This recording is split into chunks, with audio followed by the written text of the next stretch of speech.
Greetings, family. This is Yapo Moyende Ngina, otherwise known as the Rogue Black Girl. I'm a few minutes late, but I'm going to get right into it. For those that are joining or joining again, I have been reading for about the last, 5 or 6 days, the book Communion, The Search for Female Love by bellhooks. Now, I just want to take a minute. I had to get something to eat. I just want to take a minute to kind of reflect on the chapters that we've read so far, particularly the last one, because I haven't been doing any summations or overviews or anything like that, but I had a conversation with a brother who's been tuning in pretty regularly, and this book, man, is so powerful. And it's powerful because there's some things that this book, and for those of you who know, I had been reading for a long time, like 5 freaking months, this book, The Great Cosmic Mother, Rediscovering the Religion of the Earth by Monica Soju and Barbara Moore. There was something I wanted to read to you guys from here tonight, but I don't think I am. I'm just going to reference it, right? But between this book and this book that we're reading now, Communion, The Female Search for Love, I had a realization. Because in reading this book, I was like, this woman's life, certain aspects of this woman's life are identically mine. Even stories that she tells with seemingly small details spoke like foreground to me. I was like, shit. And in The Great Cosmic Mother, one of the things that Monica Soju talks about is how one of the most effective things the patriarchy has been able to do is to reduce the female body, the human female body, to a factory that continues to produce workers, a machine that continues to produce workers, right?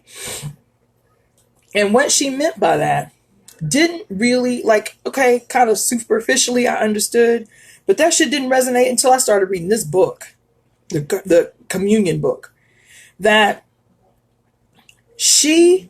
bell hooks, so eloquently describes in a contextual form, in a personal form, what Monica Soju was talking about 35 years ago when she said that patriarchy had been effective at reducing the human female to nothing but simply a factory for which it used to produce workers, right? In this book, especially this last chapter of Bell Hooks' book, Communion, The Female Search for Love, it struck me like a ton of bricks. Two things struck me. One, what I just mentioned that Monica Soju talked about, the creation or the reducing of the female body to a factory that produces workers, and two, the failure of the Black Power movement. The failure of the Black Power movement is what hit me in this.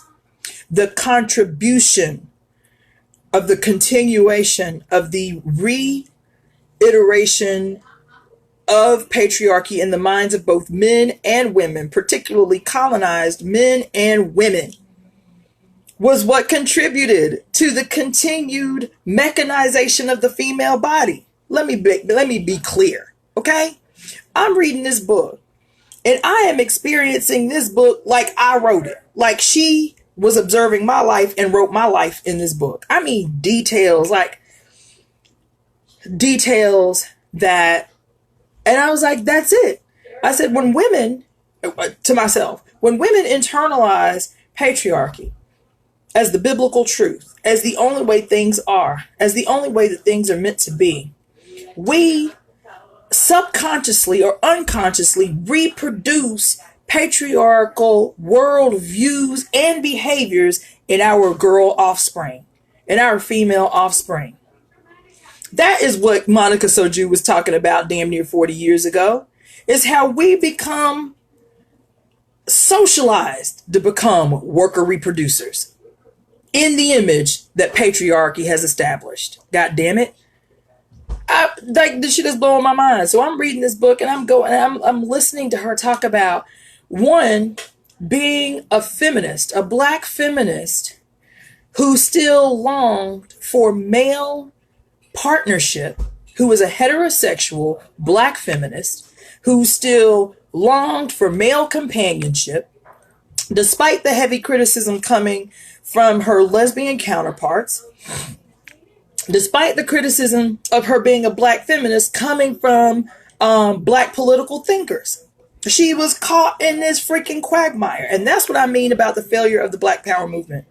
My brother and I were talking today, and he was saying, like, damn, I'm ashamed. I'm embarrassed to admit that, I haven't really read a lot of black feminist thinkers. I was like, you can't be ashamed. We was both acculturated in the Black Power movement, which shuns us from studying black female political thought and theory and analysis. So here we think the only people that have contributed something of substance to the Black Power movement have been black male political thinkers, revolutionary black male political thinkers. But the thing that the movement should have been doing to young comrades coming into consciousness, coming into the work, was to give us equal footing in the exposing us, young people, into revolutionary black thought. People who made a revolution in real time, and the things that they worked out and struggled with in that period, as well as black feminist political analysis and thought. And when I came into the movement, that didn't exist. That if you were a, quote, black female, black feminist thinker or writer, you were a man-hating feminist. And feminism is a dirty word in the Black Power movement, right? Feminist thought is a bad word. To express the issues as a black woman inside Black Power organizations that are peculiar to you as a black person with a vagina is to muddy the waters. That once we just defeat capitalism, all the issues that we got with each other are just going to dissipate. You understand? And so here comes Bell Hooks into my life. It was a white woman that gifted me this book. I cleaned her house and was admiring her book collection. I was like, woman, I haven't read half these books. These are amazing. And she was like, oh yeah, well, let me gift you something. And this is what she gifted me. So now I just wanted to open with that this book has just really opened up some things for me. And I admitted when I first started reading the book, this is my first Bell Hooks book. First book I'm ever reading by Bell Hooks. I told the brother today, I just finished the first Octavia Butler book I've ever read in December. I read my first black sci-fi by Nilo Hopkinson just a few years ago. First time ever. So I was like, oh my God, I got all this catching up to do. Who knew? Never, I hate to admit it, never read a book by Toni Morrison to date. The only book that I read by Maya Angelou was I Know Why the Caged Bird Sings, because it was required reading. The only book that I ever read by Ntozake Shange was the play I Know Why for colored girls, so on, and because it was required reading, right? And even then, my social context was different, so it didn't have the impact then that I'm sure it would have now if I revisited it. Anyway, all of that to say was this book is just opening up some serious contradictories, exposing some serious contradictions and opening up some serious doors for me. And I hope it's doing the same for you. So I welcome feedback and input and insight, and whether this is feeding you as much as it is me. And that's my prayer for this reading, is that this reading tonight will give something to you, will impart something on you that's needed in this period. So with that being said, we're going to continue the reading of Communion, The Female Search for Love by Bell Hooks. And we're on chapter 7, which is entitled Choosing and Learning to Love. Before I reached the age of 40, I never even considered that my relationships did not last because I did not know enough about love. After all, I had lived with a male partner for 15 years, and that seemed like a long time. When I left this relationship, I thought our failure to sustain meaningful intimacy was due to lacks in my partner and not in myself. Despite relentless scrutiny in a constructive manner of the problems we had encountered and failed to resolve, it never occurred to me to interrogate myself about whether I had been loving. I assumed that love was given. Love was a given. Therein lay my mistake. My knowledge of love was not deep. All the philosophical ways of thinking about love in my life had come from books. Translating theory into practice was much harder than simply reading about it. And like most women, I just assumed I was more loving than the man in my life. Woo! Yo. Peace, Brother Jihad. It's good to see you. Thanks for tuning in. That's what's up.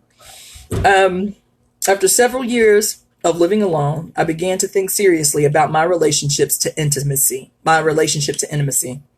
Until then, I, like many women in similar circumstances, felt that the problems in my relationships were caused by my male partner's fear of intimacy. While I haven't had many partners, it was not hard to see similar threads running through the patterns of my relational choices. I chose men who were quiet, reserved, private, who were loners, often withholding and emotionally unavailable. They were all adult children of alcoholics. They had all been raised by single mothers to whom they were very attached. In each case, a quality I liked most in these relationships was the man's willingness to accept my autonomy. When I left my longest relationship, I would often joke that we had been better at giving each other space to be separate selves than we had been at creating and sustaining spaces of togetherness. Woo. Being alone and celibate gave me the psychic space to confront myself and examine my relationship to intimacy. Soon it was obvious that I had chosen partners who were not particularly into intimacy, because then I had never had to make a leap of faith, to trust, or to risk.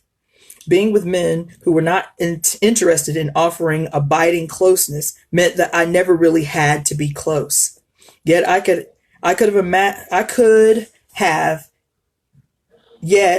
have an image of myself as this open, giving woman who really desired closeness, at times feeling smug because I worked so hard on the relationship. Working to be close with someone who is not interested in sustained closeness not only depresses the spirit, it makes you a perfect target for aggression. As John Gray endlessly tells us in Men Are From Mars and Women Are From Venus, when withholding men do not want to be close, watch out, because they are likely to attack you if you reach out to them seeking intimate interaction. Many women who are warm and open-hearted choose men who are closed and shut down because we hope we can provide a catalyst for them to open up. Our efforts usually fail because these men have not made their own commitment to being more open. Trained to be nurturers and caregivers, women often think we are behaving as we should, doing what we have been socialized to believe is a woman's job. We may even experience the constant tension between these two different value systems, a man who has chosen to avoid intimacy and a woman who desires intimacy. God damn, as stimulating. Importantly, though, this unfulfilling work keeps us from the real work of intimacy. Alone with myself, I chose to look closely at my relationship to intimacy. I found that I, like many creative women seeking to be successful in a career or vocation, was actually deeply afraid of bonding with a man who would make the kind of demands for closeness that might be all-consuming. I'd grown up in a patriarchal household where my mother had waited on my father hand and foot. When she was not meeting his needs, she was meeting the needs of her children. Her needs were rarely, if ever, met. I am not even sure that she could have articulated her needs and desires because she had been so well trained to believe that a good wife and mother has no desires beyond welfare of her family. Damn.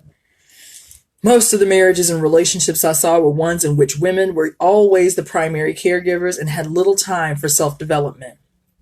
Talking about her own life, Jane Jervis, the president of Evergreen State College, in the speech Composing a Life, You Can Have It All, but Not All at Once. Oh my God. Describes growing up with a mother who encouraged her children to seek higher education, who set an example by getting a degree in biochemistry in midlife. Initially, Jane refused to follow in her mother's footsteps, choosing to be the married woman behind the man. She said, quote, I remember being 30-something and rummaging in the kitchen cabinets of my life and feeling that nothing was in there that was mine. Every single thing in the cabinets of my life was for somebody else. Woo! Holy like celery, no onions. Holly liked celery, no onions in her tuna fish. Cindy liked onions, no celery. Ken liked onions and celery. So I always made 3 batches of tuna fish and suddenly realized that I didn't even know how I liked it myself. End quote. Significantly, her development was waylaid when she fell in love her freshman year in college. But the problem was that she fell in love.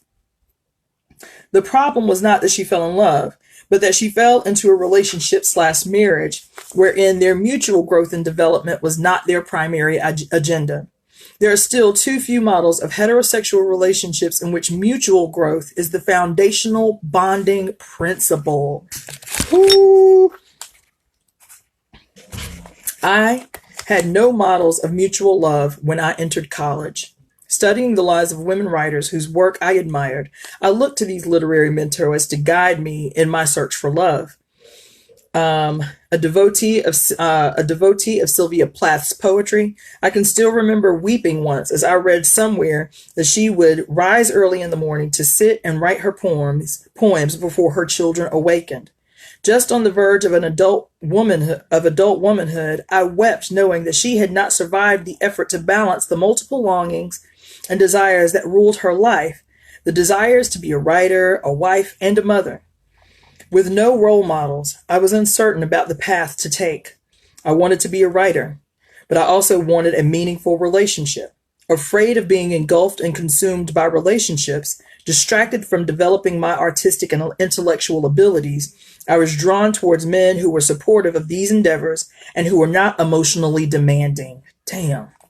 Too late, I realized their lack of emotional demands was linked to a lack of interest in emotional openness or personal growth.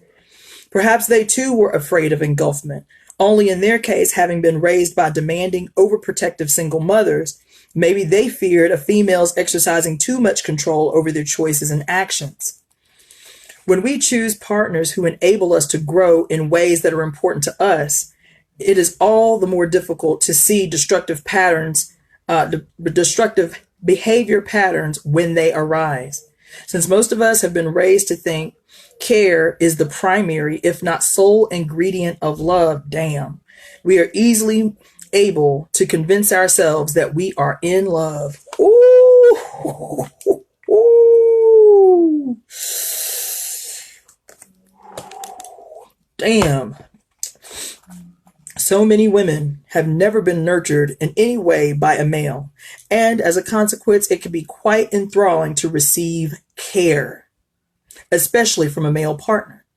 Each one of my partners supported my intellectual and creative work in ways that I still appreciate and value, whereas the lack of mature emotional interaction helped retard my emotional growth. Positioned to be primary caregivers, women are often arrogant when it comes to matters of the heart, believing the mystification of our sexist social conditioning, which encourages us to assume we know more, we know how to love, as though direction and action were one and the same. We may suffer countless relational failures before we begin to think critically about the nature of love. Masses of women buy books, like those written by John Gray and Susan Jeffers, Barbara DeAngelis, Pat Love, and other self-help gurus on the subject of love. We do so because we want to understand how to make heterosexual relationships work. The fact that these books sell millions of copies is no testament to their value.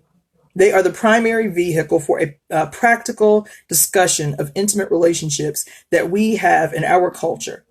Importantly, most of them offer strategies to help improve relationships without addressing the issue of love.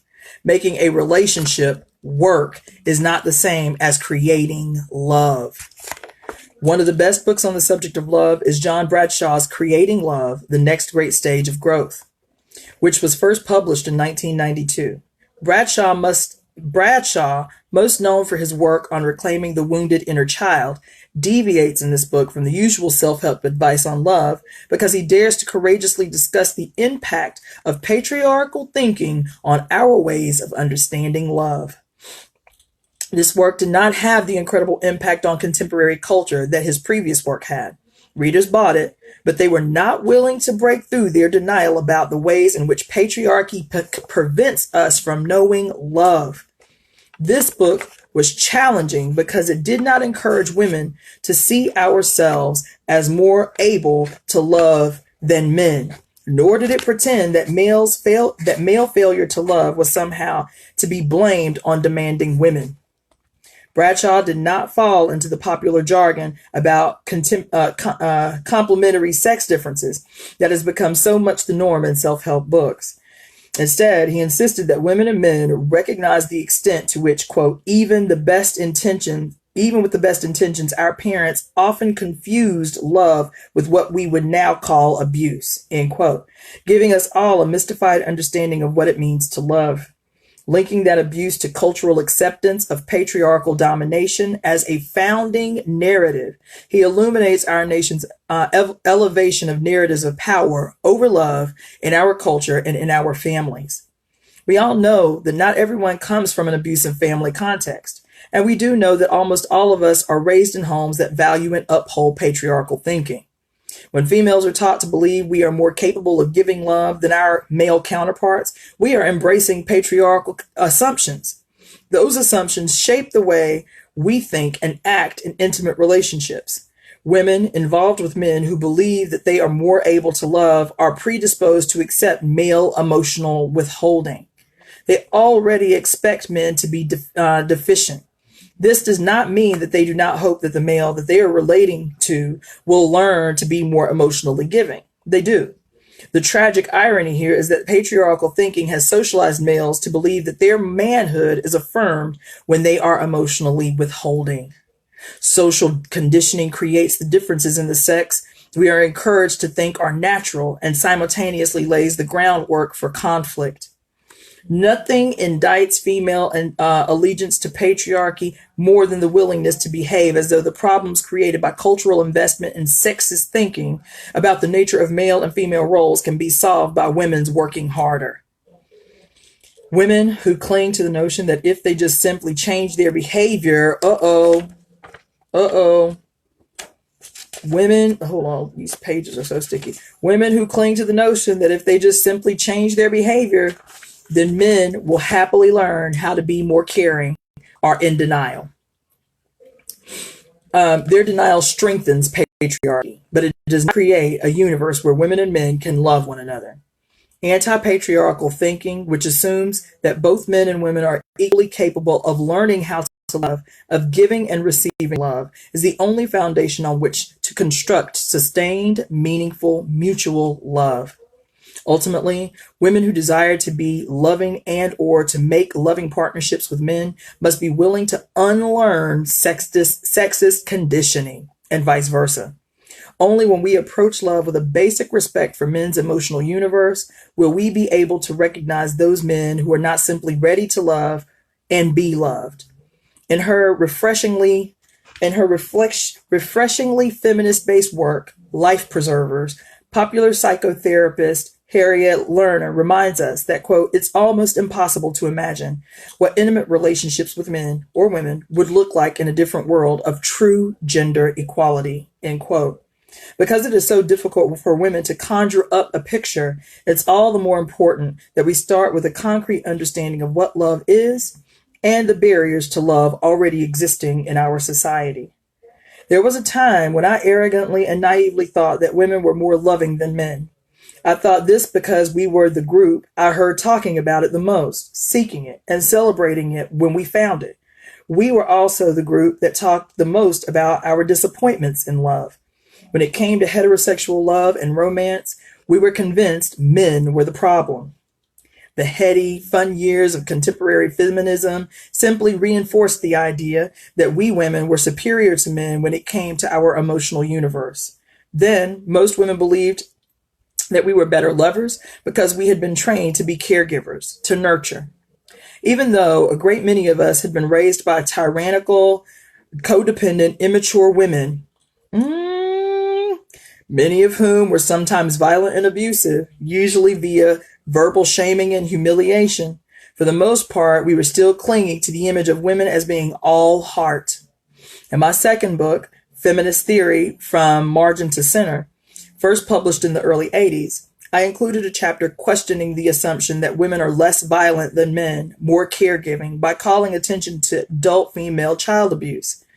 I pointed out that it is precisely the fact that many of our mothers are simultaneously abusive and caregiving that leads us to idealize them and to minimize the traumatic implications of their abusive behavior. Fathers who are primarily abusive, verbally or physically, rarely give sustained care and are rarely idealized. Sacrificial mother martyrs almost always give sustained care, even as they may also mix this care with dominating, coercive behavior. Oh my God. Indeed, more often than not, it is the maternal sadism that may be clearly indoctrination that sets women up to confuse sadomasochistic intimate terrorism with love. Woo! Woo! God damn. Often, the verbal shaming and humiliation that adult patriarchal men do to female partners mirrors and reenact familiar forms of abuse females have experienced with dominating, punishing patriarchal mothers. For many years, I idealized and idolized my mother, seeing her as the victim of a sexist patriarchal man. When I first consciously converted to feminist thinking, I idolized her all the more. It took a while for me to see her as she really was, to recognize both ways in which she was victimized by a more powerful man and ways in which she colluded in that victimization because she also believed in patriarchy. Her continued acceptance of patriarchal thinking, even when there was a new way to see and do things, helped me to see she had agency and made choices. It helped me to see that at times she was coercive and cruel toward the children she had power over, that dad could not be blamed for her actions. It was mom, not dad, who held all the girls in contempt if we did not embody her notions of the feminine ideal, her assumptions about beauty. She set the standards. She defined the parameters of how we would be punished if we did not measure up. Nancy Friday documents maternal sadism in her useful work, The Power of Beauty, emphasizing our desire denial and refusal to unmask idealized womanhood, especially when it comes to mother-daughter relationships. Oh my God. Friday contends, quote, until girls are raised from the beginning to feel there is great regard in becoming a unique individual, someone who is her mother's daughter but not her clone will go through life seeking other women's approval, fearing their disapproval, end quote. Maternal sadism and its impact on female self-esteem, the ways it inhibits female capacity to know love, remains a taboo subject. Oh my God. Patriarchy has blamed mothers for so much for so long that it is still difficult to critique mothers without reinforcing negative stereotypes. Our cultural idealization of women as caregivers is so powerful. It's really one of the few positive traits assigned women by patriarchy.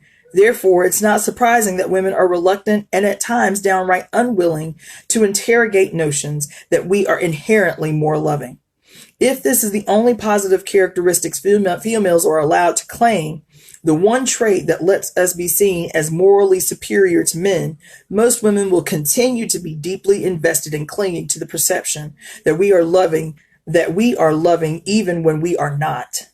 There is no doubt in my mind that it is easier for females of any age to learn the art of loving than it is for their male counterparts.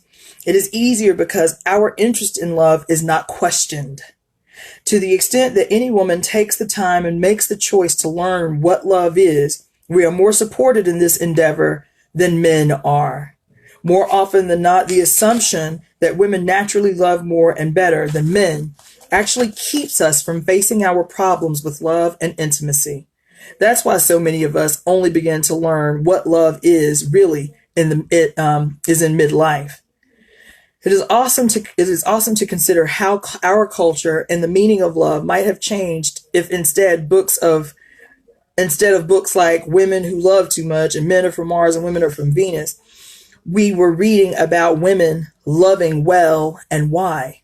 Rather than reading more woman-blaming literature in the guise of self-help, we would be focusing our hearts and minds on what really matters. It matters that women face our reality head on without lies and pretense. What woman does not hear the truth in learners reminding us that as females, straight or gay, searching for love, quote, few of us evaluate a prospective partner with the same objectivity and clarity that we might use to select a household appliance or a car, end quote. If women were well schooled in the art of loving, this would not be the case. Concurrently, since women do more parenting than men, and despite feminist change, remain the primary caregivers, we need to investigate what the correlation is between this role and what we actually teach our children about love. Do female partners teach children values, or is that work done by school, television, and the like? Surely, if women value love so much, children, boys as well as girls, would be taught to value loving. In general, women do not see themselves as guardians of ethics and values. While many women passionately desire to love and be loved, most of us, like the rest of the culture, see desire as not worthy of serious attention and study. Women, more so than men, spend an astounding amount of money to learn more about the nature of intimacy, to learn ways to make relationships work. Yet we have erected no schools of love. Oh my God. Shit. Yet we have erected no schools of love, no think tanks that help us understand love better, nor have we created a diverse, large body of insightful writing on the subject. The time has come for women who are genuinely and passionately concerned with love to insist that love be valued in our culture. That insistence must stem concretely from the willingness to acknowledge our historical role in the devaluation of love. It must be grounded in an absolute refusal of sexist stereotypes that falsely tell us that females are inherently more loving than males, and in an absolute willingness to do the work of love, no matter how difficult, no matter the sacrifice. When Jane Jervis entered consciousness-raising groups, she began, quote, to realize that I was entitled to know how I liked my tuna fish, and even to have it that way, and that if I wanted to have tuna fish the way I liked it, I was probably going to have to fix it myself, end quote. She entered graduate school at the age of 34, a divorced mother, as she put it. He wasn't thrilled by my new enthusiasms, and got her PhD at the age of 40. And guess what? She found herself, and because she was emotionally ready, she found mutual love. Let's not kid ourselves. We find mutual love only when we know how to love.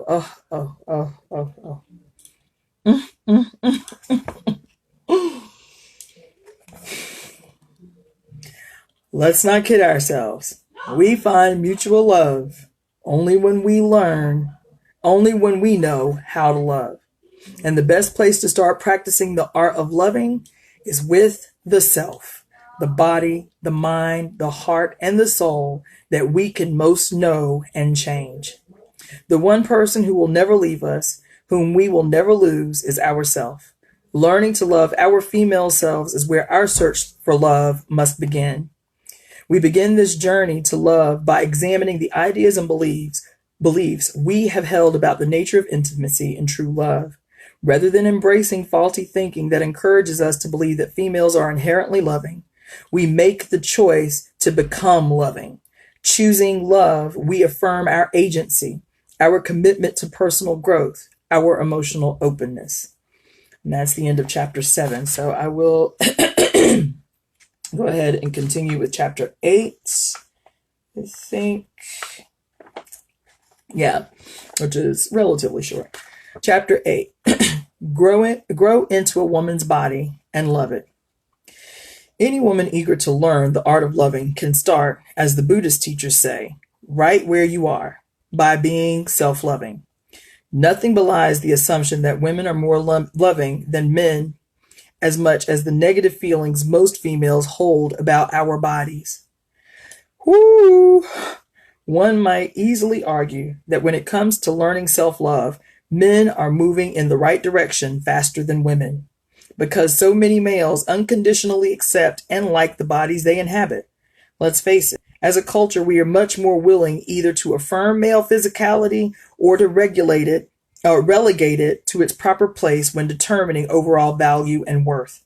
Females easily endorse a mind-body split that lets us cultivate the false assumption that we can hate our bodies and still be loving. Oh, Lord. Did y'all hear what I just said? Oh, females easily endorse a mind-body split that lets us cultivate a false assumption that we can hate our own bodies and still be loving. Yo.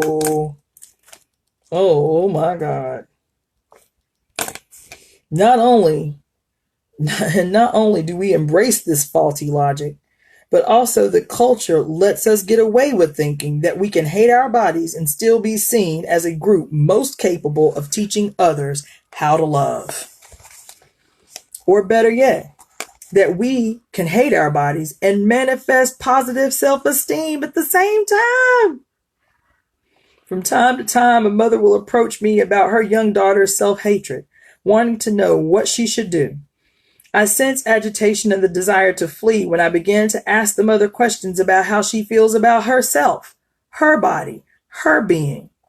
Many mothers want to believe that if they just put the right images on the wall, buy the right books and wardrobe, and say affirming things, then their girl children will feel good about themselves.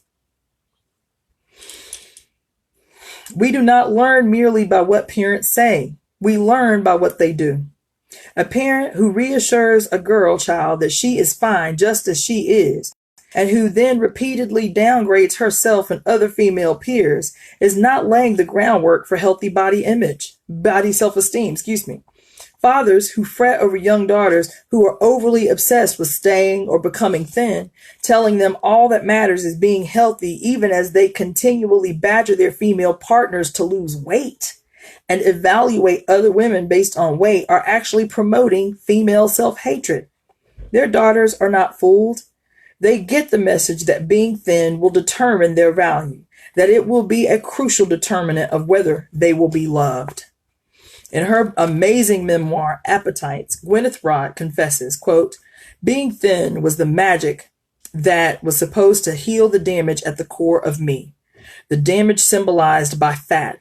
If I lost the weight, I'd lose the damaged core."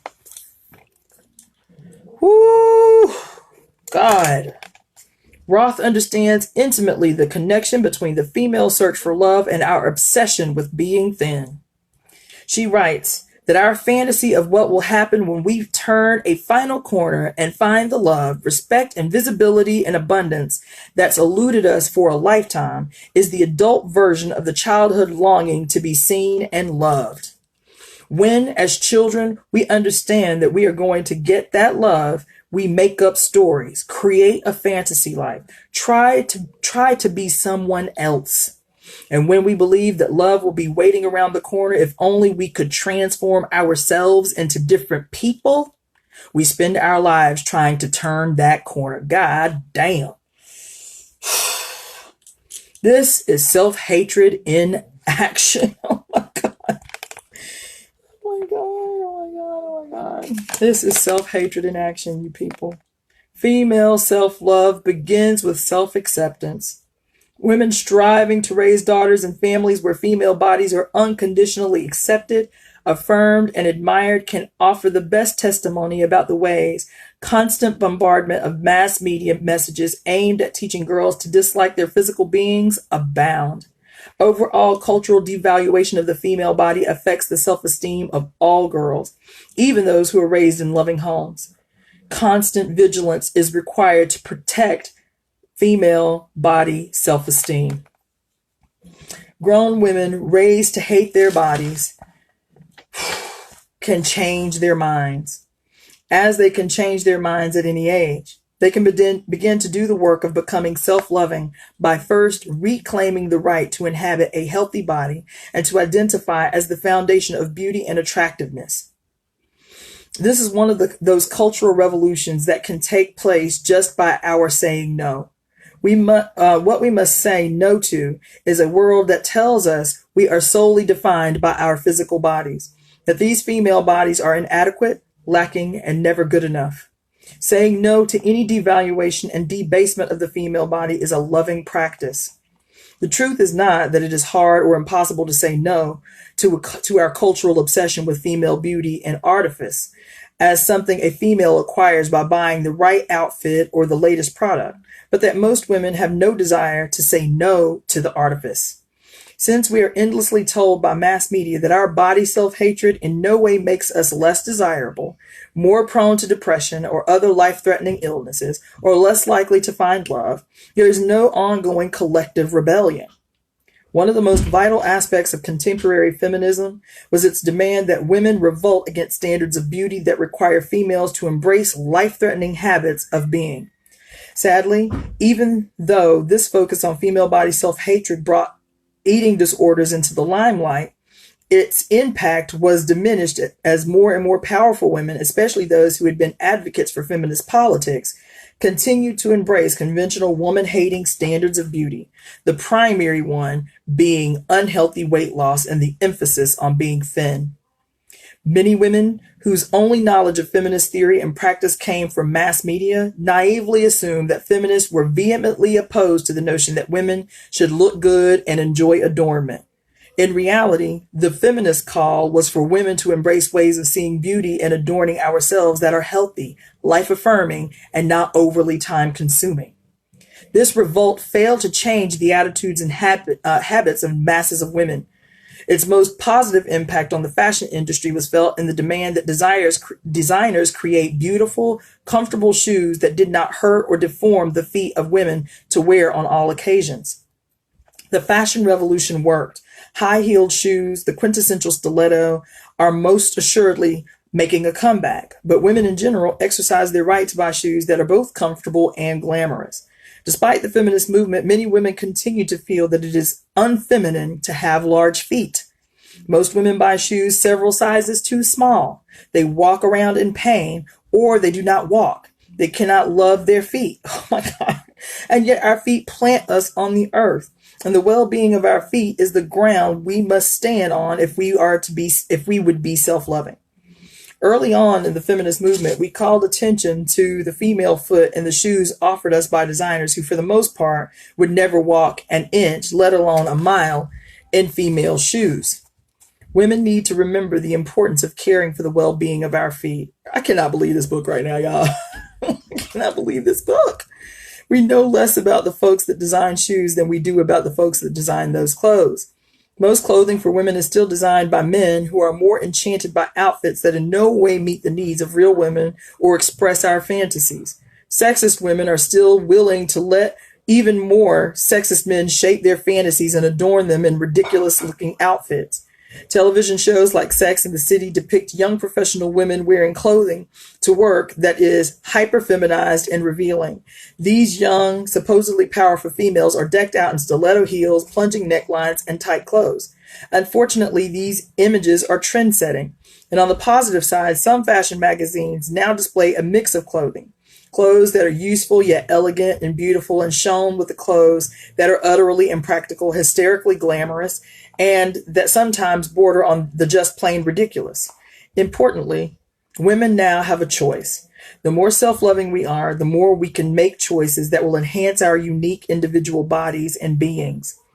Since the feminist revolution to give us all the right to unconditionally affirm, accept, and admire the female body was not sustained, returning to this project is crucial if we are to create a meaningful cultural foundation in which females can learn to love our bodies.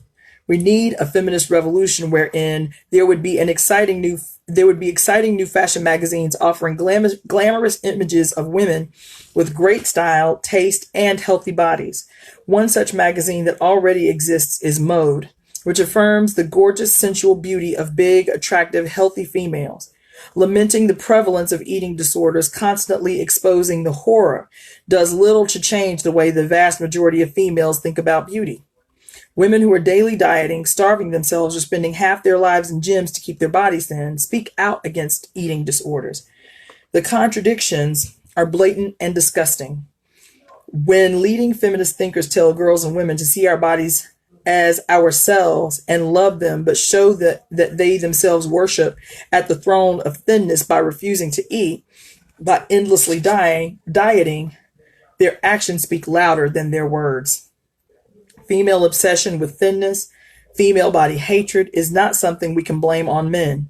More often than not, females are the body fascists who police themselves and other females with brutal harshness that knows no bounds. Amen.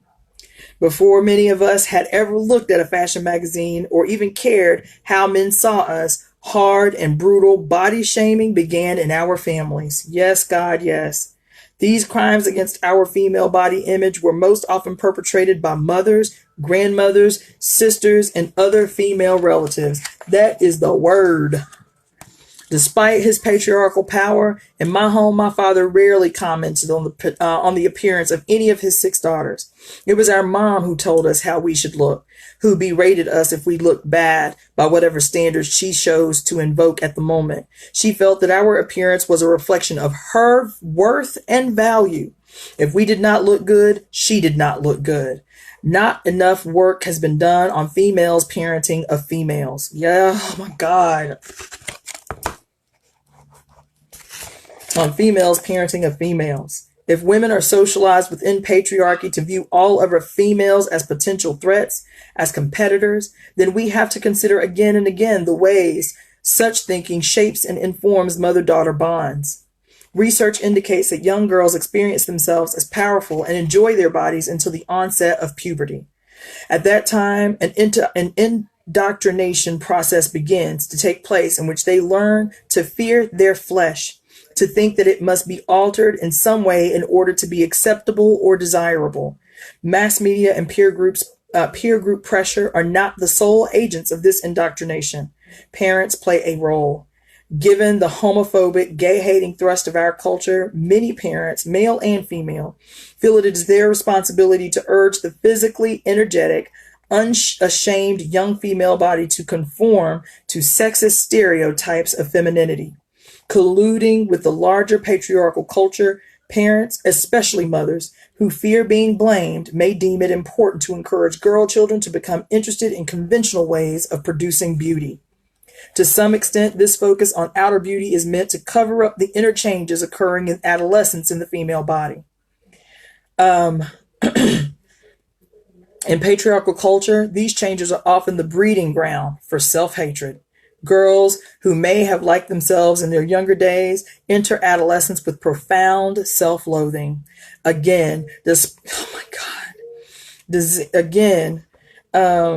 Despite the positive changes created by the feminist movement, most girls still experience feelings of shame, revulsion, disgust, and or embarrassment when menstruation begins. So let me stop there for a second just to share something with you. I got a breast reduction when I was 18. I got breast reduction surgery, which at the time, this was 20 something years ago, was considered major surgery. I was under the knife for 5 hours. I was in the hospital for 3 days in recovery. It's considered major surgery. Now it's outpatient surgery. Anyway, I have scars that like in breast reduction, you don't have the same scars that I have when it was still back then. So, I mentioned this breast reduction surgery in this context because my mother and I had been talking about breast reduction surgery since I was 15, but no surgeon would do the surgery on me until I was 18 years old. And then with the potential side effects of the surgery, they wanted me, I had to do counseling. The surgeons had assigned somebody to counsel me months before my scheduled surgery. I mention this because I remember the day my cycle started. I remember that I developed what were extremely large breasts when I was very, very young.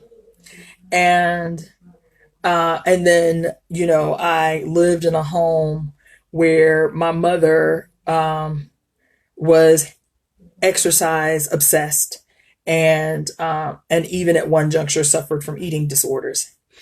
And so the question of fatness was always an issue. I remember being 10 years old. I was 10. And my mom had this cute pink outfit in her closet. And it was so cute, right? It was like this little sweater with this little tube skirt. I was 10. And I remember getting this outfit out of my mom's closet to try it on, like all girls try on their mama's clothes. And it was too small for me. And that's a pivotal point in my life because that point at 10 years old was when I became obsessed with the idea that something was inherently wrong with me, that I, as a 10-year-old girl, couldn't fit my mother's clothing. And so when I went through puberty and developed breasts, and they were large because all the women on my father's side of the family are very top heavy. I just remember, man, I've got a bigger belly now than I did then. I'm overall bigger than I was then, but my breasts were really, really big. Like I was having to have custom made bras. And I just remember that point more than any other point in my life from the age of like 15 till I got the breast reduction surgery at 18. I never hated my body more. I dressed like a boy just to detract male attention from the fact that I had massive boobs, right? I remember wearing trench coats in the middle of the summertime and wearing my hair in my face so you couldn't see my face, right? Like really cowering, and really trying hard to prevent attracting any kind of like unwanted attention, from anybody, from females and from males. And those were my defining years. Anyway, so yeah, this shit is just hitting home. Anyway, girls who may have liked themselves in their younger days enter adolescence with profound self-loathing. Again, despite the positive changes created by the feminist movement, most girls still experience feelings of shame, revulsion, disgust, and or embarrassment when menstruation begins. Studies of pubescent girls show that they hate the idea of bleeding. They feel it makes them outcast or potential objects of teasing and scorn. Advertisements associated with menstruation reinforce the notion that a female is in danger during this time of seriously damaging her self-image. Only rigorous protection can save her. Many young girls have already learned to hate their genitals even before the onset of menstruation. But as Nancy Friday writes in The Power of Beauty, this is where the self-loathing begins its earnest genital abhorrence inherited from her mother who learned it from her mother. End quote. Progressive feminist women who have been determined to raise their daughters without body shame often find themselves in conflict with other parents and school officials who become who promote sex negative thinking about the female body. One of my friends tells her 5-year-old daughter that her genitals are full of wonder and power. She found herself in the midst of controversy when her daughter shared this information with other girl children. Most parents still think it's taboo to speak openly about female genitalia, despite graphic depictions of naked bodies and sexual acts on primetime television. Boys may fare better than girls because their potty training years have usually included positive affirmation of their genitals. In an episode of Sex and the City dramatized female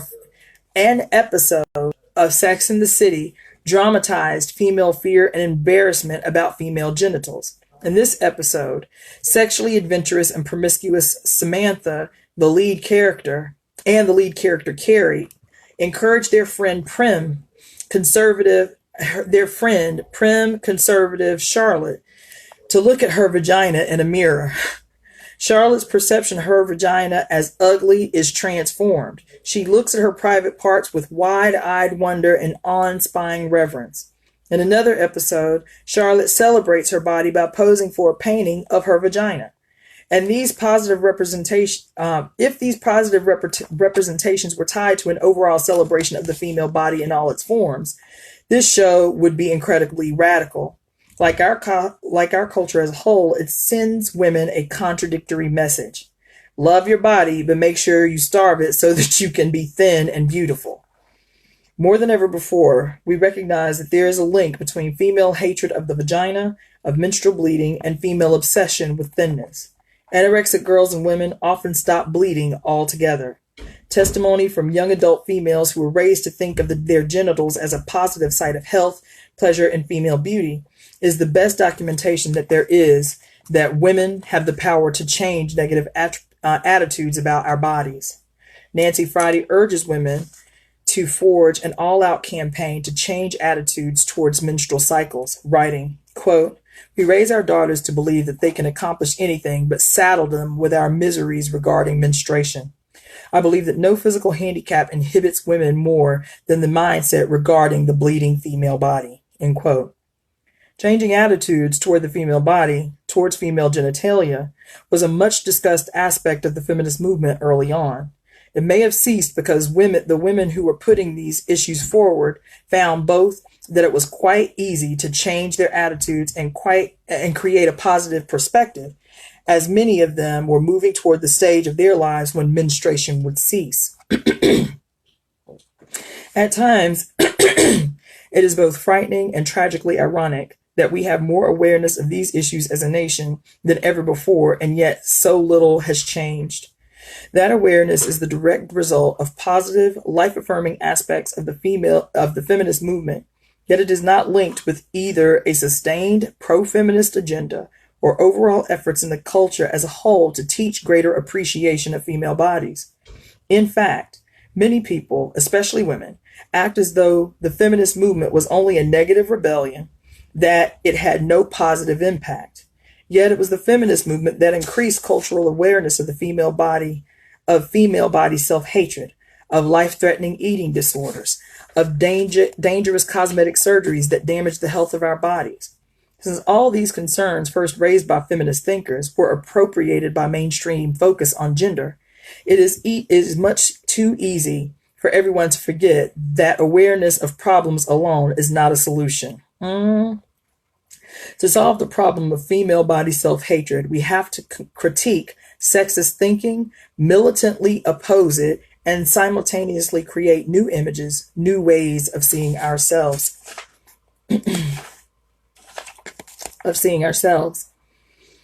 Heightened awareness often gives the illusion that a problem is lessening.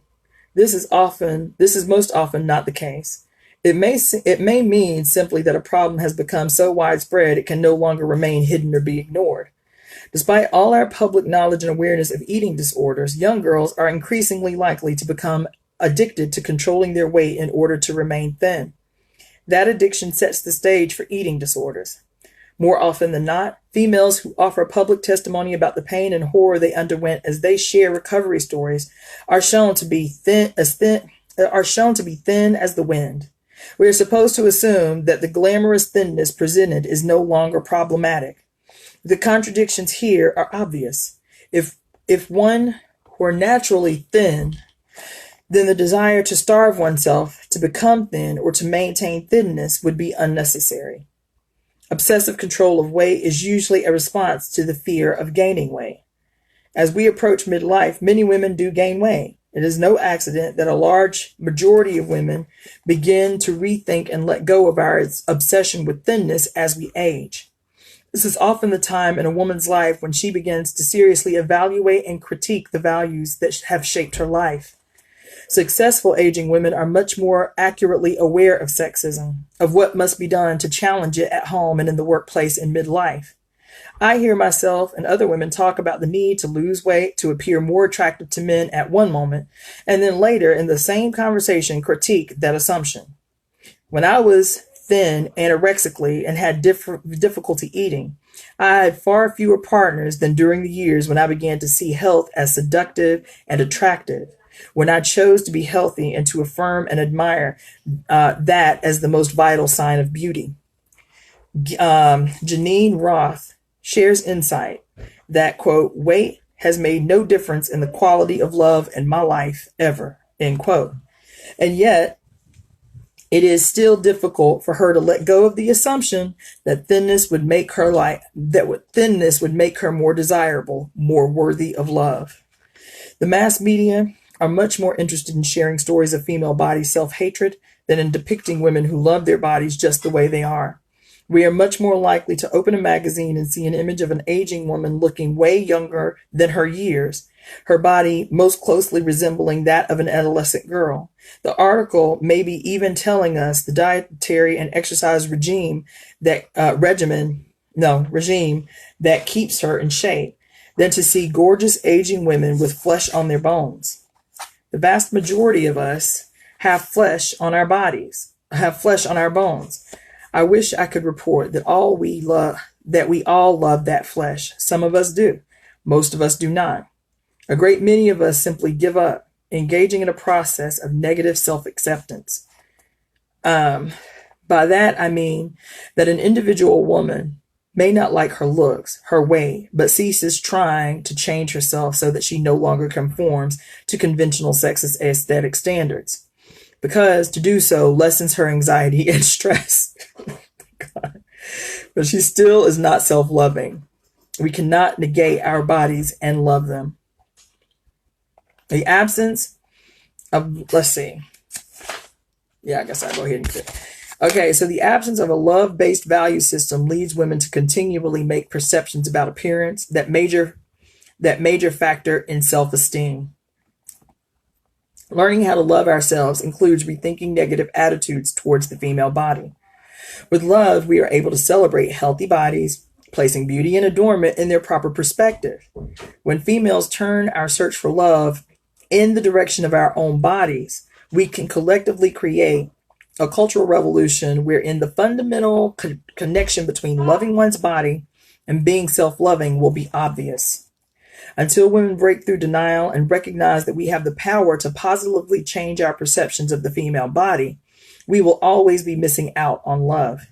If someone loves us, but we are trapped by self-hatred, their love will never reach us. Woo!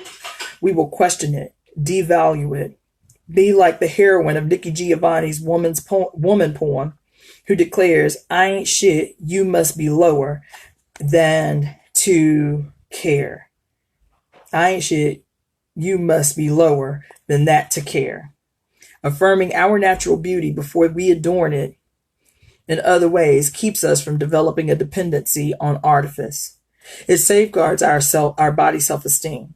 Think of all the women who will not allow themselves to be seen without makeup. I often wonder how they feel about themselves at night when they are climbing into bed with intimate partners.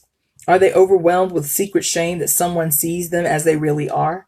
Or do they sleep with rage that who they really are can be celebrated or cared for only in secret? For years, I never wore makeup. Then, in my 40s, I began to wear lipstick, which I continued to enjoy with a child's delight. But for a time, that enjoyment ceased when I began to feel as though I was not bright enough, not visible enough without this color on my lips. I wanted to feel as good about my looks without lipstick as I felt with it. And I was the one in control of my perceptions. I was the one who could affirm both gestures. All women dream of meeting a partner who will like our bodies as they are. We long for partners who will offer affirmation and unconditional acceptance, particularly if we have never been affirmed or were affirmed only as children in our families of origin. We long for acceptance of our physical beings, to be admired as we are, even as we withhold affirmation from ourselves. This is the worst form of self-sabotage. We can start where we are by offering ourselves the gaze of approval we long to see in the eyes of someone else. The more we love our flesh, the more others will delight in its bounty. As we love the female body, we are able to let it be the ground on which we build a deeper relationship to ourselves, a loving relationship uniting mind, body, and spirit. And that, my dears, is the end of chapter 8, which was powerful. So for those tuning in late or for the first time, we are reading Communion, The Female Search for Love by bellhooks.